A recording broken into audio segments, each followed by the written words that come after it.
안녕하세요. 단드로잉입니다. 기다리셨던 영상이에요. 오늘은 시원한 것이 고파지는 계절에 맞는 시원한 그림을 그려봅니다. 오늘 재료는 그동안 영상에서 사용하지 않았던 재료예요. 수성 잉크와 맑은 물입니다.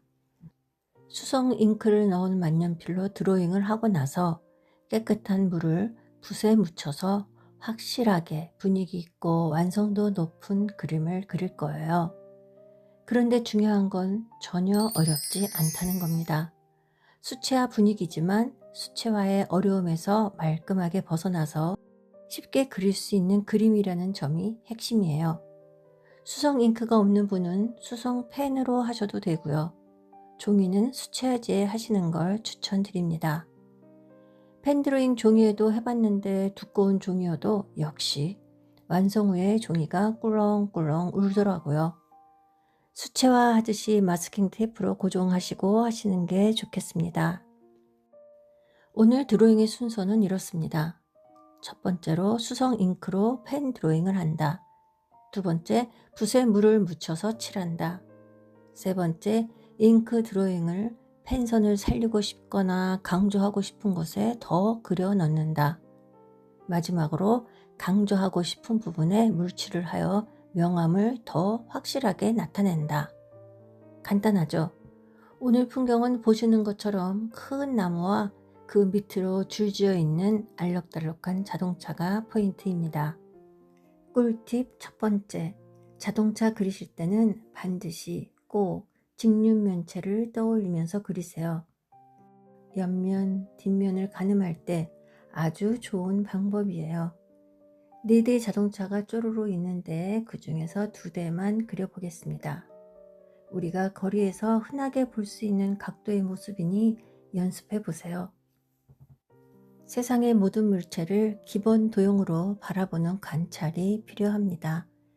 그냥 물체는 장식적인 부분들이 많아서 본래의 기본 모습을 잘 안 보여주거든요. 그럴수록 저건 어떤 기본 도형이 응용된 걸까 하고 생각해 보세요. 처음에는 번거롭고 시간이 걸리니까 그냥 빨리 그리자로 갈 수 있는데 관찰력은 이런 것이 관찰력입니다. 대충 빨리 그리는 것과 간단히 그리는 것은 다른 거예요. 간단하게 그린다는 건 이미 복잡하다는 관찰이 있은 후에 생략을 하는 거지만 대충, 빨리는 관찰하는 것 없이 그려가는 거라고 생각해요. 잘 그리고 싶다면 작은 물체 하나를 그려도 들고 파보는 건 좋습니다. 그런 과정 한 번만 하여도 그 다음에 그걸 또다시 그릴 때의 여유는 아무도 따라올 수 없게 되거든요. 내 그림이 진짜로 잘 그리고 싶다면 코끼리 코만 만지고 코끼리라고 하지 말아야 한다는 거죠. 풍부함, 깊이는 아무리 단순한 일러스트를 그려도 나타나더라고요. 어반 스케치를 하는데 뭐 이런 걸 해야 해 라고 질문하시겠지만 우리는 끊임없이 잘 그리는 사람을 동경한다는 겁니다.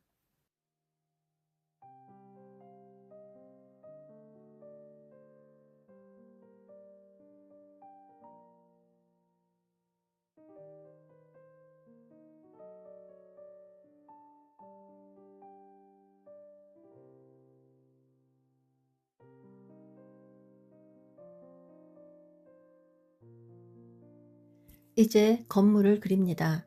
건물은 대체로 그늘이 드리워져 있어요. 건물 부분을 자세히 보면 왼쪽은 가림막이 세워져 있는 것 같고 가운데 부분은 유리창이 있어서 건너편에 풍경이 비치는 것도 같고 오른쪽으로 갈수록 더욱 컴컴하게 어둡습니다. 그래서 밝게 보이는 부분 위주로만 표현하고 나머지는 해칭으로 덮어줄 거예요. 지금은 칙칙해 보일 수 있지만 뒤에서 맑은 물을 칠하면 훨씬 좋은 분위기로 변하게 될 거니까 기대하세요.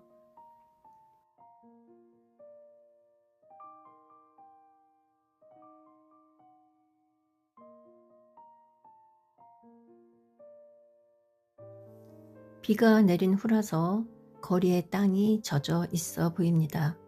풍경의 모습들이 그 빗물 위로 살짝씩 비치는군요. 물 비침의 방법에는 이것만 기억하시면 됩니다. 꿀팁 두 번째.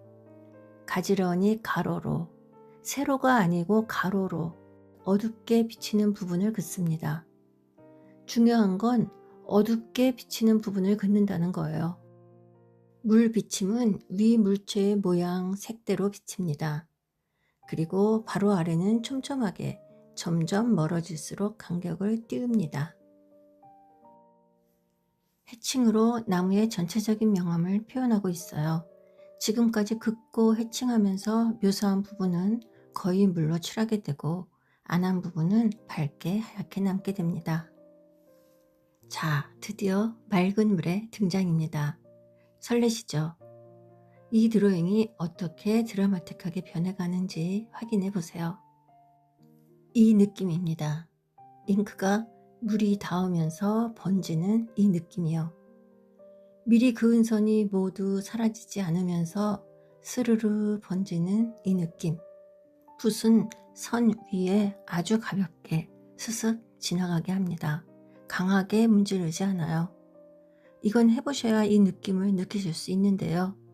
정말 상상 이상의 행복한 느낌입니다. 물은 꼭 깨끗한 물을 사용하시고요. 붓은 굵은 거와 좀 가는 거 2개 정도 준비하시고요. 잉크와 물이 만나면서 그려지는 드로잉은 수채화가 하기 귀찮을 때 또는 수채화가 하고 싶은데 장비가 준비되지 않았을 때 쉽고 간단하게 물 느낌을 풍부하게 느끼면서 즐기실 수 있는 드로잉입니다. 잉크색도 아주 시중에 다양하게 나와 있어요. 여러 가지 색을 함께 사용하셔도 아주 흥미로운 드로잉이 될 것 같죠? 다음번 잉크 드로잉에서는 여러 색을 사용하여 그리는 것을 여러분과 공유하도록 하겠습니다.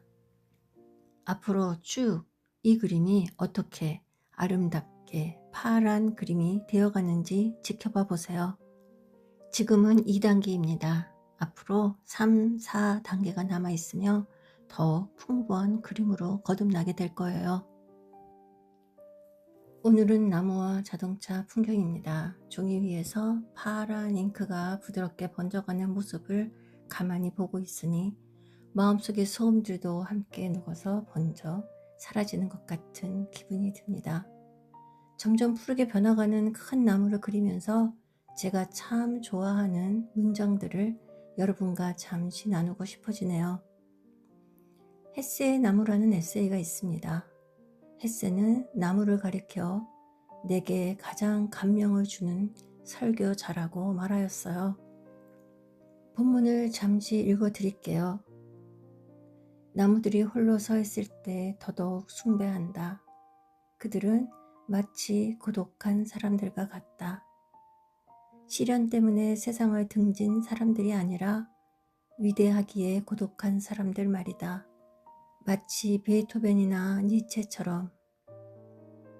나무의 꼭대기에서는 세상이 속살거리고 그들의 뿌리는 영혼 속에서 쉰다. 그들은 그 속에서 자신을 잃어버리지 않고 제 안에 있는 법칙에 따라 자기 고유의 것을 채우고 자신의 모습을 완성하고 표현하는데 온 힘을 정진한다. 그 어느 것도 아름답고 튼튼한 나무보다 더 성스럽고 모범이 되는 것은 없다. 나이테의 바르고 일그러진 모양새에는 모든 싸움과 고뇌, 행운과 번영의 역사가 그대로 씌어있다. 빈곤했던 해, 풍족했던 해, 견뎌낸 폭풍과 시련들. 우리의 삶도 그리고 우리가 그리는 그림도 이 나이테와 같습니다. 선이 삐뚤어지기도 하고 생각보다 잉크가 너무 많이 번져서 당황스러운 순간도 마주하죠. 하지만 그 삐뚤어진 것과 번진 자국들이 겹치고 겹치면서 결국에는 세상에 단 하나뿐인 나만의 깊이 있는 작품이 완성됩니다. 인생의 굴곡들이 모여 한 사람의 깊은 내면을 만드는 것처럼 말이에요.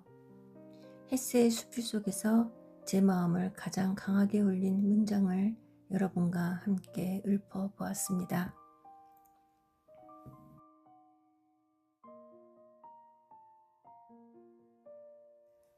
3단계 잉크로 보충 선 긋기. 앞에서 물칠을 하면서 뭉개진 형태를 살리고 더 진한 명암을 주기 위해서 선을 추가하게 됩니다.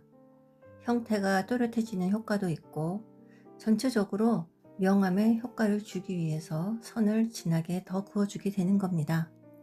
이때 하실 때는 물이 완전히 마른 다음에 종이가 뽀송뽀송해진 다음에 펜선을 그어주셔야 펜선이 깔끔하게 그어지게 됩니다. 종이가 젖어 있을 때 그으시면은 선이 그어지면서 바로 번져버리기 때문에 굉장히 진한 그리고 두루뭉실한 선이 그어지게 돼요.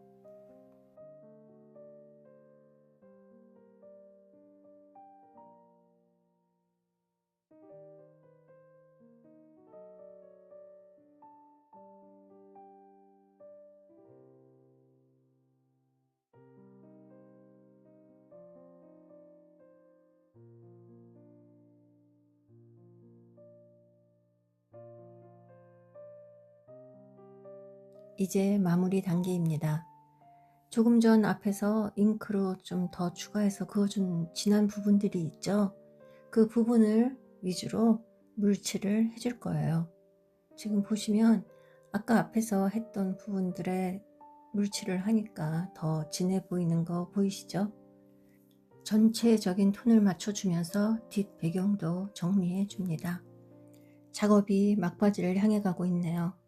물감 하나 없이 오직 수성 잉크와 맑은 물만으로도 이렇게 생명력 넘치는 파란 나무가 종이 위에 든든하게 뿌리를 내렸습니다. 오늘 이 영상을 보신 여러분도 마음에 단단하고 푸르른 나무 한 그루씩을 심어 가셨으면 좋겠습니다.